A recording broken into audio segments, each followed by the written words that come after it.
SaintsFootballTalk.com, your host, Elias J. Williams here. Monday evening quarterback. We're probably going to get this out a little late, but taking a look at the win over the Giants yesterday. The Saints did some good things, got their first win. But is this sustainable? All right. And it could be. The defense has gotten better due to attrition in almost the way. Specifically, the secondary seems to be playing things a lot better.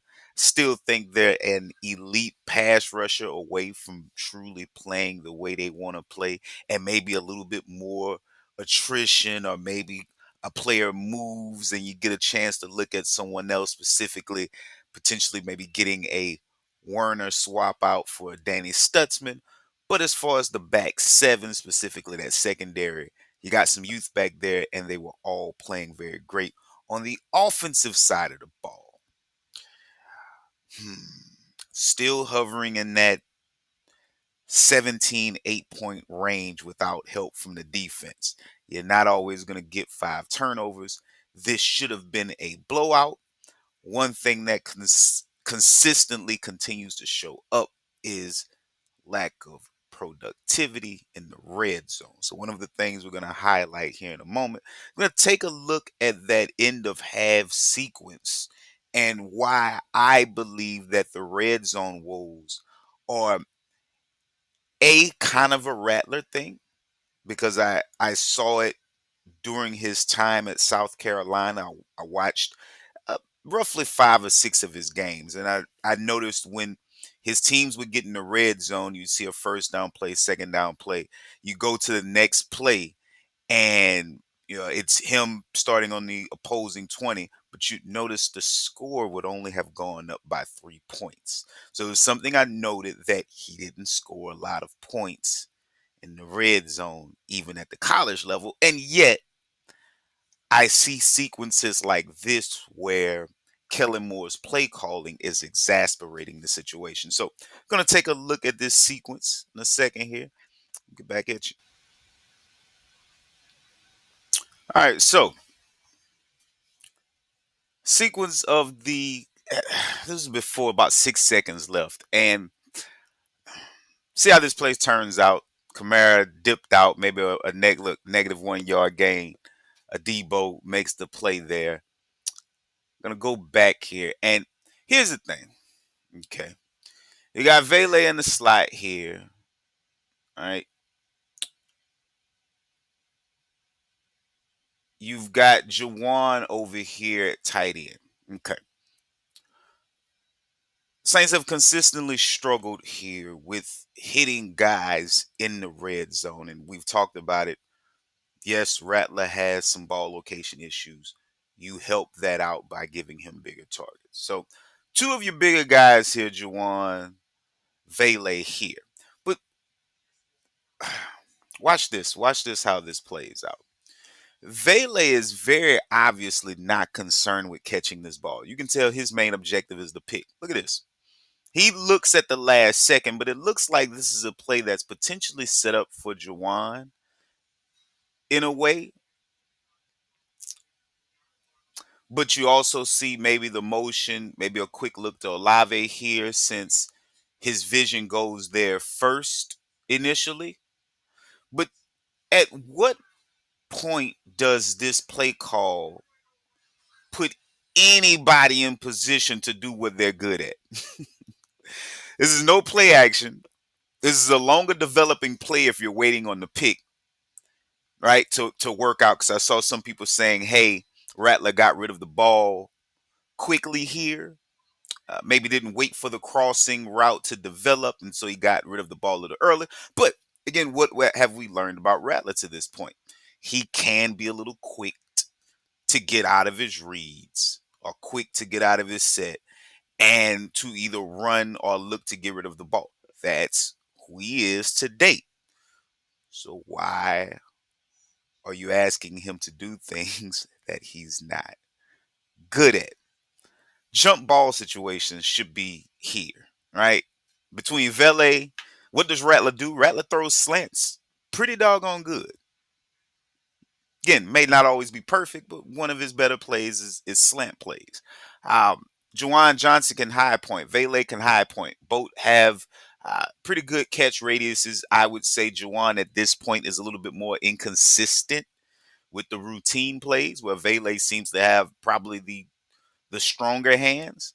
Olave is definitely building on his week to week. He's getting his touches, his numbers. I think he has a zero drops on all of his targets this year.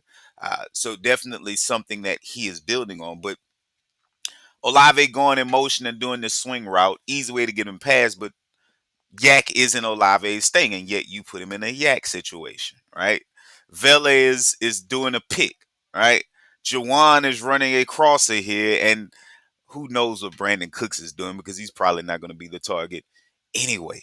So this play call, terrible, terrible. This is how you get Alvin tore up. It's a terrible play call. Uh, and then you follow that up, right? The worst thing about this sequence is you follow that up with a fade that was so predictable that the announcer called it. Mainly because you should have been going to the end zone on the previous sequence or the previous play instead of running crosses. That should have been your play to go to the end zone. Instead, you save it for obviously the final play here. You spread everybody out. It you put Alvin, out here and you get this. Not even an opportunity for the ball. I'm going to blame Rattler for this, but the two play calls back to back did nothing to help the quarterback here. And at this point, I'm beginning to lean into the fact that the Saints' red zone woes right now sit heavily at the feet of Kellen Moore and some of the play calling he's doing. Um, so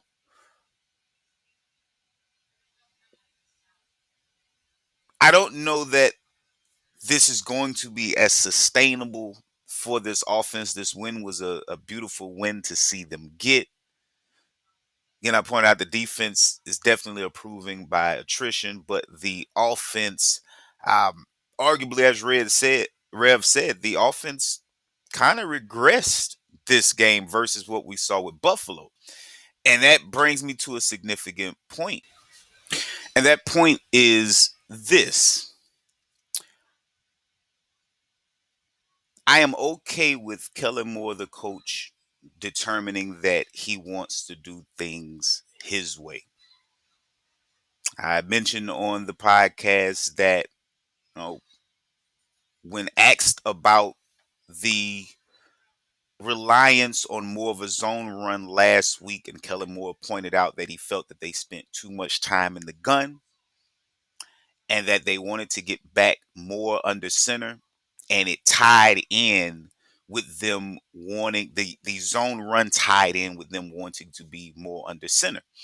And when asked about it, Kellen Moore stopped short of committing to that for the future, instead saying something along the lines, different opponents will present different opportunities, and so we may not, or we may have to do things differently.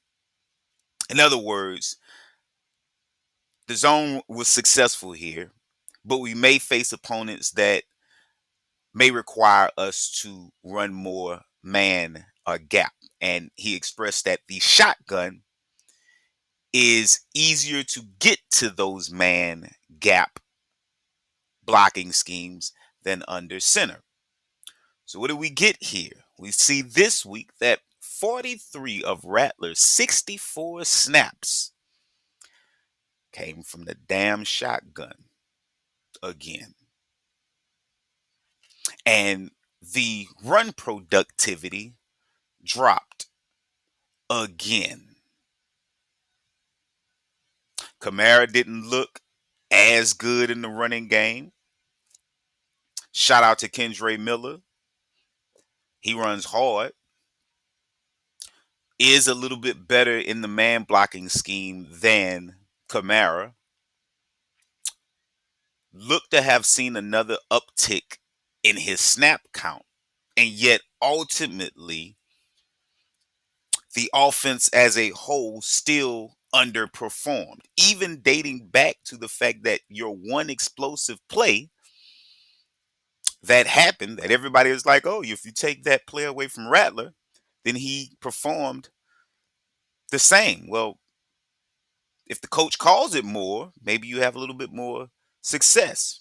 So the one big play came from under center, play action, two-man route concept, something yours truly has been calling for at least the last 3 weeks, and boom, you hit on it.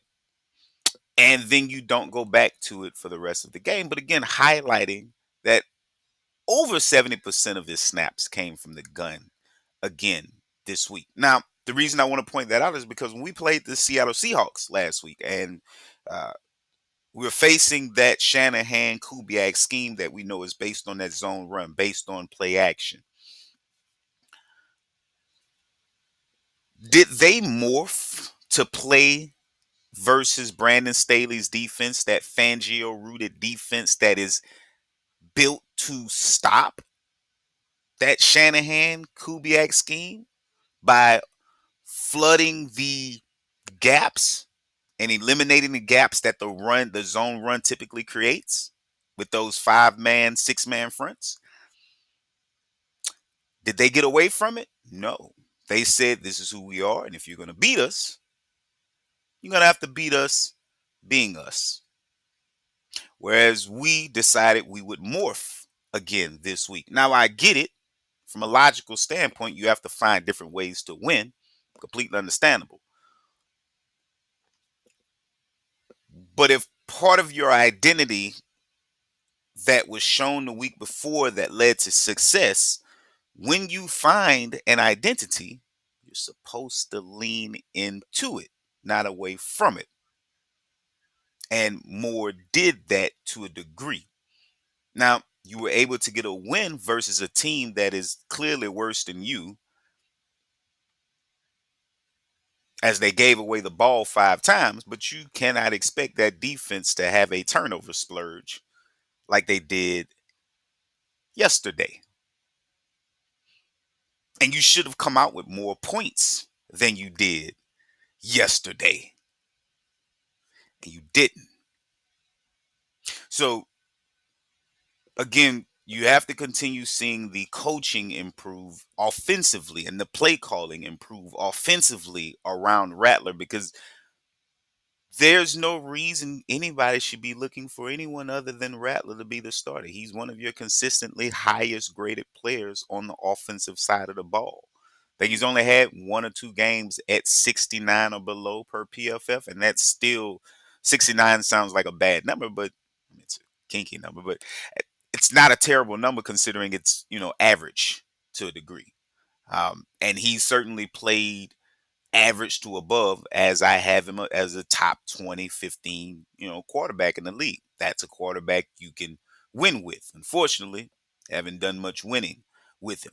So, my final thoughts: improve, lean into, do more with what you have. But here's a random thought: Saints should potentially consider listening to trades for Kamara.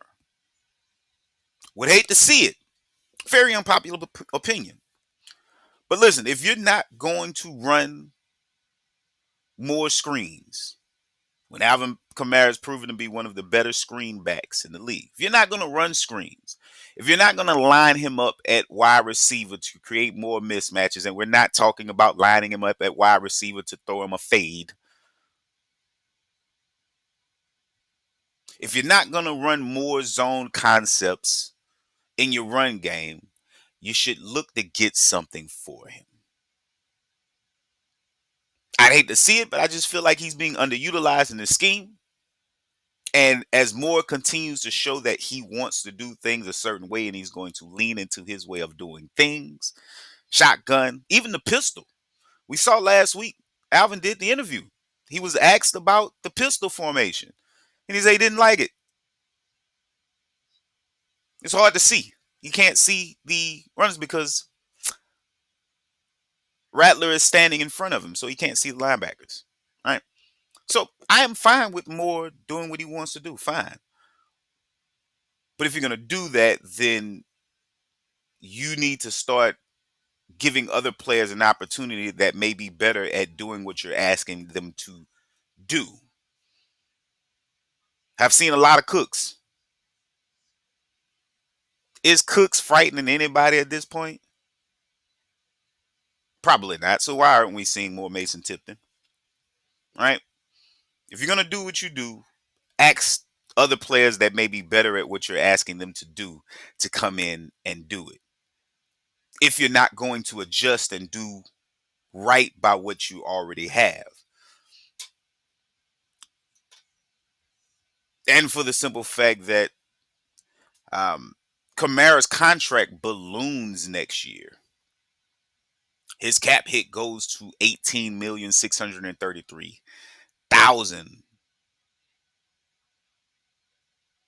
up from the 9 million cap hit he'll have this year. Next year, his cap percentage will be 6.7%. If you're going to trade him, you'd probably do it this year before the trade deadline. Or else you're looking to extend a 31-year-old running back next year, which seems very unlikely. Either that or you're going to pay him for the full 18 million cap hit, which again, I guess you could do, but it seems very unlikely. So going out on a limb here, with Kendra improving the way he did, you also kept your young running back in Devin Neal, and we've seen Kendra's snap count improve week to week. Maybe you look at that trade. That's one of the veteran players. It's hard with a captain. I get it. Same thing with Groupie. While I'm thinking about it, he showed confidence in Groupie during the interview that he did today. And yet, again, it's 5 misses. It's 15 points off the board. Your offense is struggling with points already. It's a tough decision. Can Kellen Moore make it for the betterment of the team? Because of right now, the team has been improving in areas only because people have been getting injured, and then the players behind them are playing. But it's not like we've been uh, making the decisions when we should, and those things fall on the head coach. So I still have confidence, a lot of confidence in Kellen Moore. I just need to see more of the Kellen Moore that I saw when the refs made the bad call on the Carl Granderson sack. I need to see more of that, more of the aggressiveness, a little bit more fire from him in all facets of the game. This has been Monday Evening Quarterback, SaintsFootballTalk.com. I am your host, Elias J. Williams. I will see you on the Who That Confessional podcast on tomorrow. We'll touch bases on a few other things. Y'all take care.